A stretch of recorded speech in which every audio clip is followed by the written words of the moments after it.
Me and my friend were building a startup for over 2 years, and spoiler alert, it failed really badly. I wanted to share the story from start to finish because there are a lot of valuable lessons that I've learned. So if you are planning or in the process of creating a startup, watch this video to save yourself a lot of time. Let's start from the very beginning. Me and my friend Dima were talking about making our own startup for quite some time. And eventually we decided to sit down and brainstorm some ideas. And eventually we had two candidates. The first one was an educational competition-like quiz app. The main differentiating idea here would be that it was targeted towards people who were preparing for exams. And this way it would be possible to make the process more entertaining. But the idea was scrapped for the reasons that I don't remember, so we decided to go for the second one. We thought it was truly amazing, something never done before, that we are about to make millions in just a couple of years. Or it was just me thinking that way. Don't judge too much, I was 19, inexperienced, naive, or maybe just stupid. It doesn't really matter. Either way, we decided to go with the Sekel project. And Sekel, let's just say, was a very ambitious project. The main idea went as follows. There is Tinder as #1 dating app in the world. So how can we take that concept, that success, and apply it in a different way? People there connect through pictures, through the way they look. Well, how about we make them connect on a personality level? To not keep the explanation too long, the main idea is that instead of pictures, we would show secrets and secret stories. And if two people liked each other's secrets, then it would be a match. There are definitely way too many other details, but this is the main idea. And you also might ask, why Sekel? Why is it called this way? Well, initially I remember it was a Latin word standing for love or sacred love. But now when I translate it, I get century as the translation. And I don't know what happened here. Alright, we're ready to go, and the development began.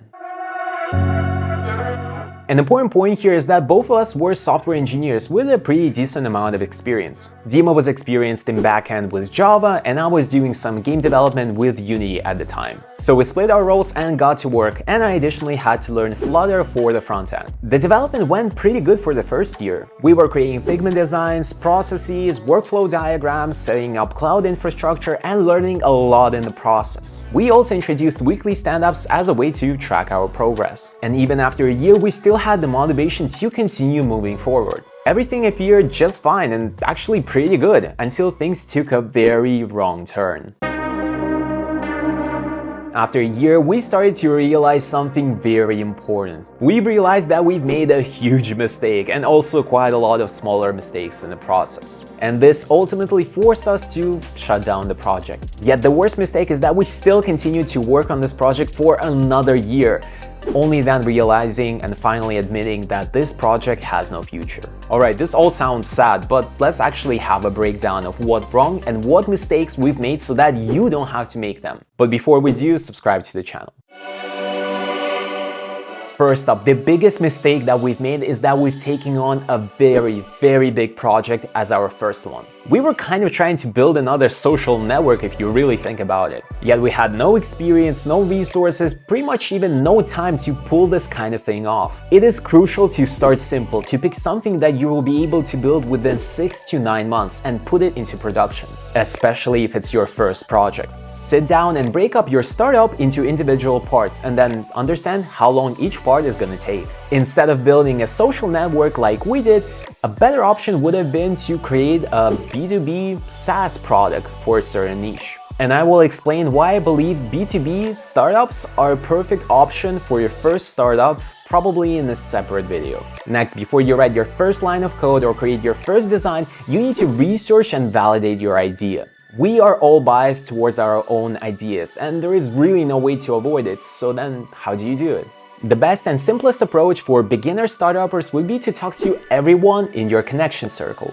Be that your colleague, friends, family, the main point is that you need to gather information and opinions. Better yet, create a Google form and send it to all people that you know. I mean, like literally everyone. And here it's important to do two things. Make sure you come up with good questions to validate your ideas. I will have a separate link to this kind of resource down below. And it's important not to be scared or embarrassed to send this form to everyone. This is probably one of the best options that's available for you to get the most accurate information. Alright, and the last big point that I want to talk about is marketing. This one hit me hard. So this is the realization that I had. Even if we've built the product and even if it was good, What are we gonna do next? And also understand what kind of strategy will work for you. I mean, this sounds very simple, maybe even obvious, but this is something that I completely forgot. Well, not forgot, but definitely didn't do enough research.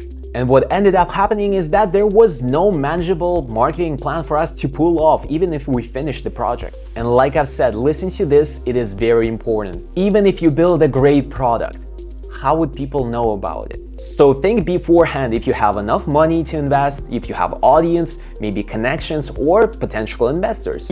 I've mentioned the 3 important lessons that I've learned here. Picking a manageable project, validating your idea, and creating a marketing plan. If you don't have these 3 things covered, I don't believe you are ready to write even your first line of code. There are definitely way more other things that I wish I would want to talk about, but it's just not gonna fit all into one video. But if you would like to hear that, let me know in the comments. Also, if you have any questions, leave them. I would really enjoy having a discussion with you guys. Lastly, I want to add some quick tips that I really think you should know about. If you are just searching for new ideas, I mean, you don't have one prepared yet, it's a good place to start by asking your friends and family. Pick a person that has 5 or more experience working in a certain field and then ask what type of problems they have. What are they dealing with on a daily basis? What things could potentially be optimized? What is something that could actually make their work much easier? Collect data and analyze it. This is usually one of the best places to look for some fresh new ideas. You don't want to work on your startup alone. It is better to find a partner, ideally the one who has a different skill set than you. A perfect combination is a developer and sales. You will be able to work and learn faster as well as motivate one another. Be realistic about how much time you can actually dedicate towards your startup. The number here of course matters, but consistency matters even more, so pick a manageable number. And last, please don't be perfect, be practical. This is a big mistake trying to build everything that you want before production. Keep only the things that are crucial for the product and roll out your MVP as soon as possible. If you discovered something valuable in this video, give it a like. Otherwise, that is all. Have a good day and see you.